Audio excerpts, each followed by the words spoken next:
चुड़ैल पत्नी की कहानी। गाय किनारे पर घने जंगल के पास एक छोटा सा घर था। उस घर में एक युवक रघु अपनी नई नवेली पत्नी निवा सुरभि के साथ। सुरभि बहुत सुंदर और संस्कारी थी। उसकी मुस्कान और व्यवहार से पूरा गांव प्रभावित था। शादी के बाद से हीरगु का जीवन जैसे स्वर्ग बन गया था। सुरभि हर काम में निपुण थी और घर को खूबसूरती से सजाती।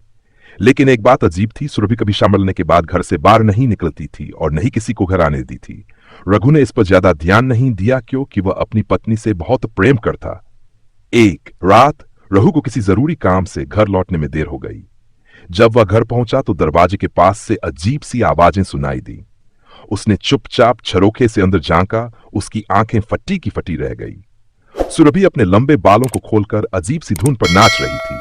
उसके पैर उल्टे थे और उसकी आंखें लाल हो गई थी। रघु को समझ में आ गया कि उसकी पत्नी कोई साधारण स्त्री नहीं है। वह डरकर बाहर भागा, लेकिन तभी सुरभि ने दरवाजा खोलकर उसे पकड़ लिया।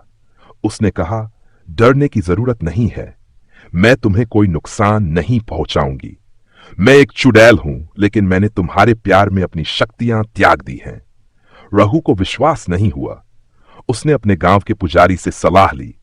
पुजारी ने बताया कि अगर सुरभि सचमुच बदलना चाहती है तो उसे एक कठिन परीक्षा से गुजरना होगा।